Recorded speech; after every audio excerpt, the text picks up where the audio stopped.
Good morning students, welcome in the class of science.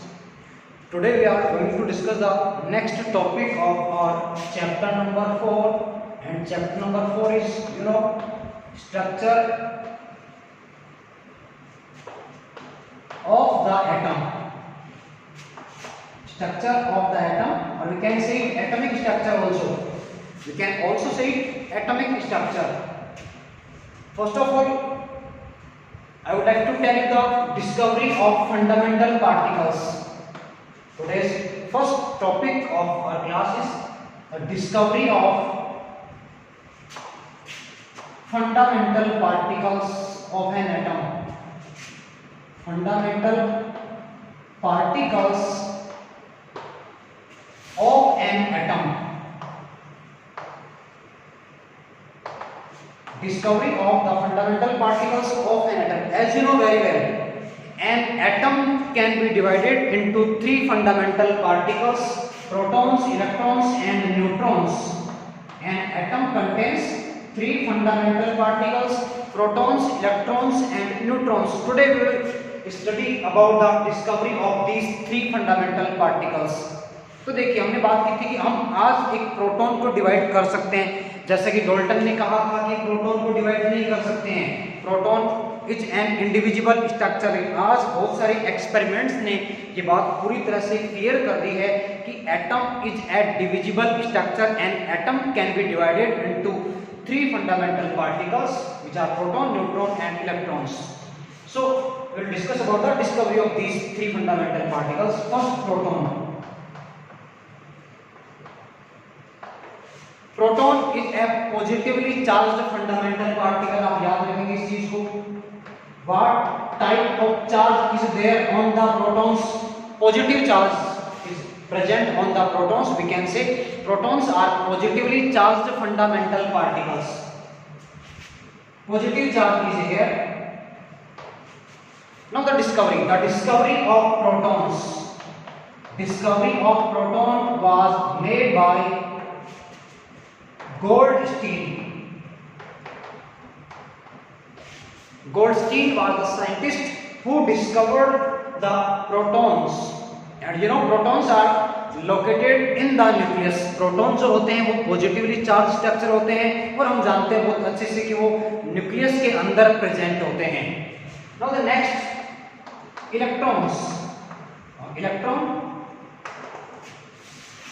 Proton is discovered by Goldstein, while electrons are negatively charged fundamental particles. We can say negative charge is there on the electrons. Electrons पे negative charge होता है. बात करें discovery की, electrons were discovered by Thomson.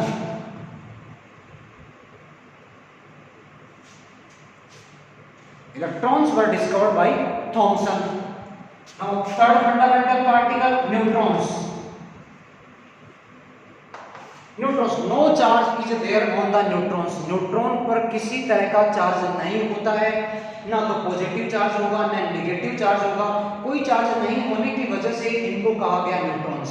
तो हम कह सकते हैं no charge. Okay. Discovery by Chadwick. Chadwick was the scientist who discovered the neutrons. तो इस तरह हमने देखा कि जो फंडामेंटल पार्टिकल्स है, एक बार फिर से मैं आपको बता देता हूँ, जो फंडामेंटल पार्टिकल्स हैं किस तरह के चार्ज के साथ हैं, कौन जो है उनको डिस्कवर करके उनको अरेंज किए हुए हैं. तो प्रोटॉन की हमने बात की है. Protons were discovered by Goldstein. Protons are present in the nucleus and they have positive charge.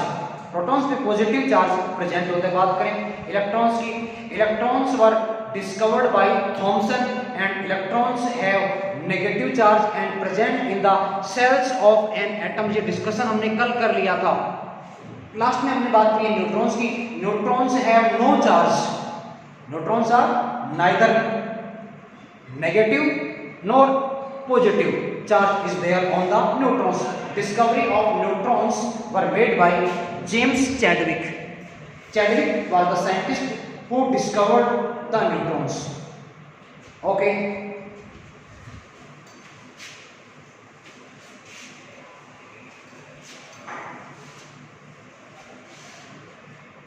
To explain the structure of an atom, some theories were given by different scientists. To explain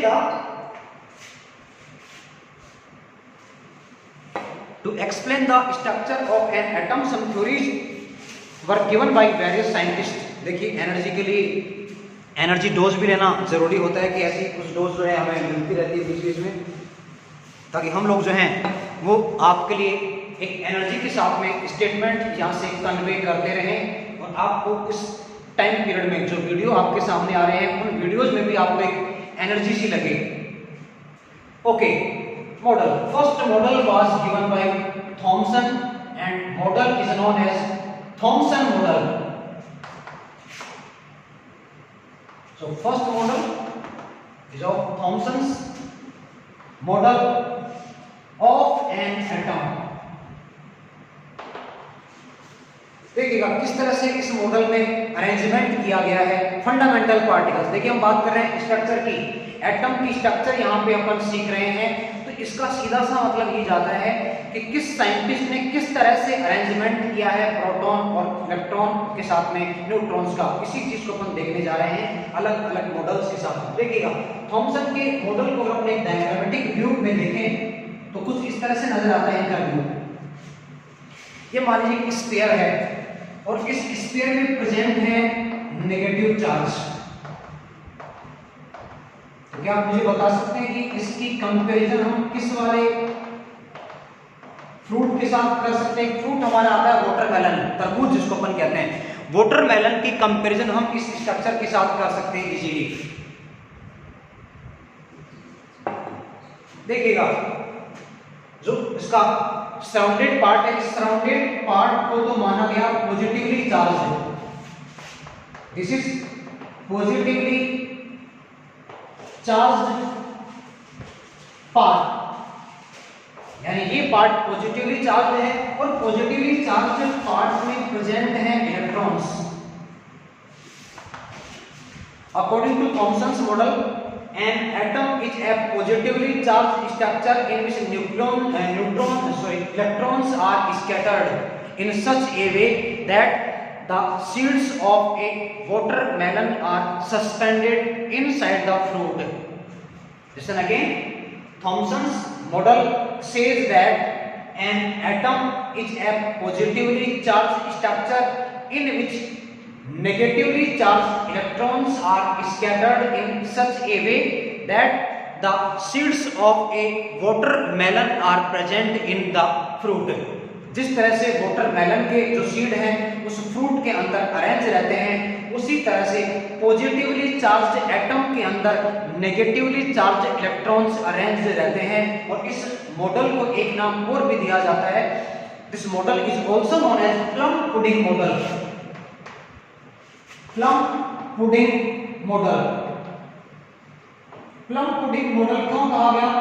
एक sweet आती है, उस sweet को हम कहते हैं plum. उसमें pudding जो है वो ड्राई फ्रूट्स की तरह स्ट्रक्चर वहां अरेंज रहती है. यानी प्लम जो फ्रूट है उसमें ड्राई फ्रूट्स जिनको पुडिंग कहा जा रहा है उनकी भी स्ट्रक्चर कुछ इसी तरह से बन जाती है. तो इसको नाम दिया गया प्लम पुडिंग मॉडल. अब इसमें दो बातें तो क्लियर हो रही है कि जो एटम है उसमें पॉजिटिव चार्ज है, इलेक्ट्रॉन्स इसके अंदर स्कैटर्ड रहते हैं. लेकिन यहाँ पे एक स्थिति अभी भी क्लियर नहीं है कि जो न्यूट्रॉन्स हैं उनकी पोजीशन कहाँ है. हालांकि ये मॉडल पूरी तरह से सक्सेसफुल नहीं रहा है, क्योंकि मॉडल कह रहा है कि इलेक्ट्रॉन जो हैं वो पूरी तरह से अरेंज रहेंगे एटम के अंदर. तो ये बिल्कुल भी सही नहीं है, क्योंकि आज हम बहुत अच्छे से जानते हैं electrons are arranged in the various shells outside the nucleus. और वो इलेक्ट्रॉन्स उन सेल्स में होने की वजह से उनके अंदर रिपल्सन का फोर्स कम हो जाता है. आप लोग सभी जानते हैं इलेक्ट्रॉन्स में सेम चार्ज है, उस सेम चार्ज की वजह से इनमें रिपल्सन का फोर्स वर्क करेगा, तो एक साथ कैसे रह पाएंगे? You can say this model is failed to explain the actual structure of an atom. ये एटम की एक्चुअल स्ट्रक्चर को एक्सप्लेन करने में सक्सेसफुल नहीं रहा. हालांकि एक बात ये जरूर क्लियर कर देते हैं कि एक जो एटम है वो कंप्लीटली न्यूट्रल होता है। ये बात बिल्कुल सही भी है, क्योंकि अगर हम एक एटम को देखें, एटम पे न तो पॉजिटिव चार्ज होता है और न नेगेटिव चार्ज होता है। कब तक? जब तक एक एटम न तो इलेक्ट्रॉन गेन करता है और न लूज करता है, तब तक वो न्यूट्रल बना रहता है। ये बात यहां से भी निकल के आती है बात। This model says that an atom is completely neutralized. It means number of proton positive charge is equal to the number of electrons. It means negative charge. ये काफी हद तक सही माना गया स्टेटमेंट। बाकी जो अरेंजमेंट है इसका बिल्कुल भी एक्सेप्टेबल नहीं है, इसलिए इस मॉडल को बिल्कुल सिरे से खारिज किया गया, एक्सेप्ट कतई नहीं किया गया साइंटिस्टों के द्वारा। ओके, हम बात करते हैं नेक्स्ट मॉडल की। नेक्स्ट मॉडल हमारा आता है Rutherford model.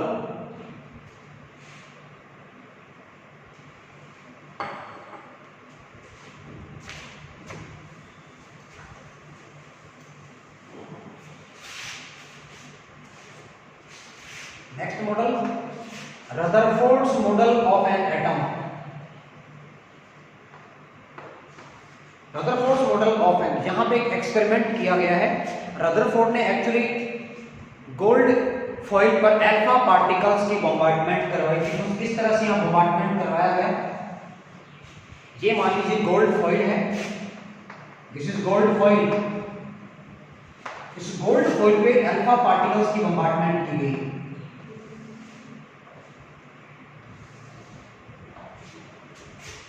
These are alpha particles.